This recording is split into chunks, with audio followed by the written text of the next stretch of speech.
Welcome to the Watchman Newscast. Some major news out of Israel over the weekend. Israeli officials say they broke up what may have been the largest smuggling attempt along the Israel-Lebanon border in years. Close to 50 pistols and a good deal of ammunition were seized by the Israel Defense Forces along that Israel-Lebanon border. Of course, that is where Hezbollah lives and breathes. They rule southern Lebanon along Israel's northern border with an iron fist, and Israel believes that a senior Hezbollah operative by the name of Haj Khalil Harb may be behind the increase in smuggling attempts along that border over the past several months. Now, it's not only weapons that are being smuggled, or there are attempts to smuggle them over that border, also drugs. Remember, folks, Hezbollah has shown no hesitation over the years to fund its terror activities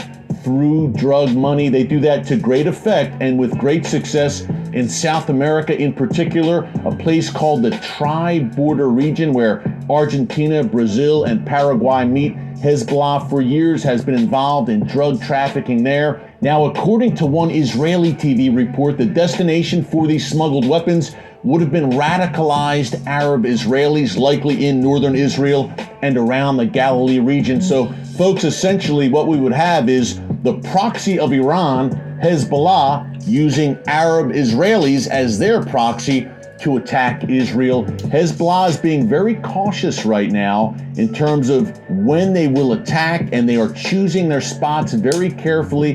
They don't want to provoke an all-out Israeli response. That's why we did not see Hezbollah get involved in the recent war in Gaza between Israel and Hamas. Hezbollah stood pat, and they watched, and they waited, and they observed. That's what they will continue to do, but looking for openings, quite literally, along the Israel-Lebanon border to smuggle in weapons to their proxies inside Israel to carry out attacks. But in the meantime, Hezbollah is in a holding pattern of sorts, waiting for the right moment. Hey, it may be years, it could be months, but we know that great northern war is coming that will pit Israel against Hezbollah and its patron, the Iranian regime, in southern Lebanon and in Syria. According to Israeli officials, that war, which is coming, is a question not of if, but when.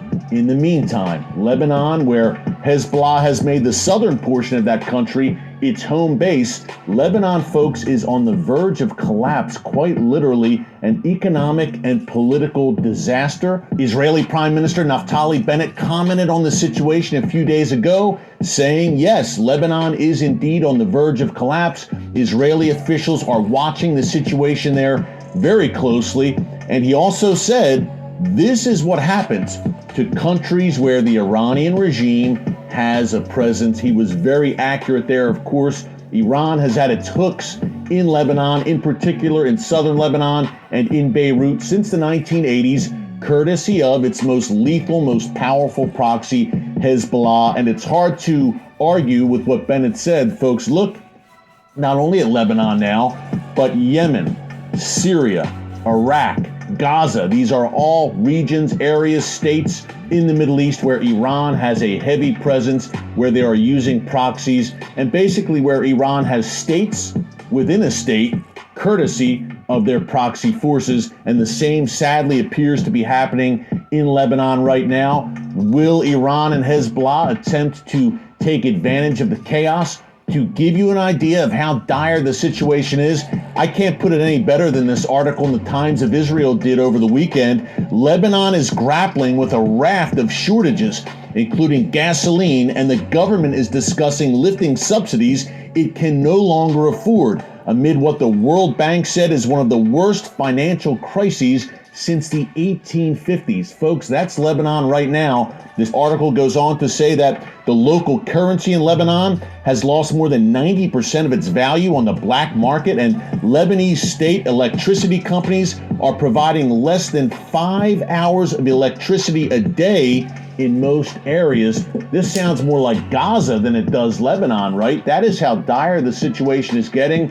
Obviously, it was pushed into overdrive last August. It's hard to believe we're coming upon the 1-year anniversary of the Beirut port blast. You might remember it. We talked about it here in the newscast last year. It looked like essentially a mushroom cloud over the Lebanese capital of Beirut. Massive explosion at the port there. A lot of people think there was some kind of Hezbollah link to the ammonium nitrate that went up in flames and caused a great deal of death and carnage and economic damage in Lebanon. So the nation of Lebanon is still reeling from that incident nearly a year ago, in which the government essentially collapsed. Remember, folks, Lebanon has not had a functioning government in nearly a year, and you see the bitter fruits of that on the ground right now. People are literally going hungry in Lebanon, and Israel, remember, Lebanon and Israel have no formal diplomatic relations. But Israel, the defense minister Benny Gantz in particular the other day, is offering humanitarian assistance to their northern neighbor. Obviously, Israel has an interest, not only from a humanitarian sense, but in a geopolitical sense, in seeing stable neighbors on its borders. Israel does not have that, sadly, but Lebanon, look, racked by civil war and various unrests since the 1970s. Hezbollah now with a state within a state in southern Lebanon. So Israel has reached out, offered humanitarian assistance. They did the same last August after that Beirut port blast, and Lebanon rejected the assistance that Israel offered. Now, big question, what do Iran and Hezbollah do? Obviously, a very precarious situation that Israeli officials are watching extremely closely. What do Hezbollah and Iran do? Will Iran kind of swoop in and play the role of savior in Lebanon? Already over the past few months, Hezbollah, in particular in the Shia communities in southern Lebanon, has set up almost a parallel economy of sorts. Hezbollah is filling the void, so to speak, and providing food and medical assistance and other sorely needed services. Hezbollah is only stable because of the Iranian regime, which funds, arms, supports Hezbollah, and is the reason behind the existence of Hezbollah. Iran created Hezbollah in the early 1980s, but folks, without a doubt, Hezbollah undoubtedly the most powerful force in Lebanon right now. So you would think that Hezbollah and Iran would look to take advantage of the chaos and see it as an opportunity. From a pure common sense perspective, it makes perfect sense to stand with Israel in these perilous times in which we are living right now. By the way, these are also Bible times, and I believe the instability we see around the world, including right here in the West, is a sign of the times. Not only Lebanon, obviously, on the verge of collapse. Sadly, keep the people of Lebanon in your prayers right now.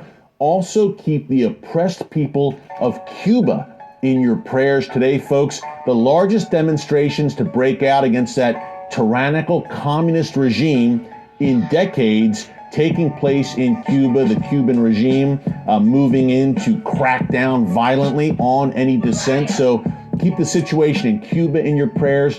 Keep Lebanon in your prayers as well. Hey, in the meantime, remember, later this week, that is Thursday, July 15th. Wow, time flies. It's already mid-July. We are having a Watchman live stream right here on the YouTube channel between 4 p.m. and 5 p.m. Eastern Time. We're going for a straight hour live here on the YouTube channel. I will take your questions, so be sure to send in some good ones. We'll do a Q&A during the latter portion of the live stream. Join us for that. We'll be talking all things Middle East, how it affects you no matter where you live. And I always love in these live streams to share a bit more about myself and my background and my walk with Jesus and my testimony, so we think you'll enjoy it. Oh boy, he had to just go to that bull crap, Mr. J bullshit, huh? We don't serve that devil, we only serve the Creator only. All praise to the Creator and nobody else. Peace and love.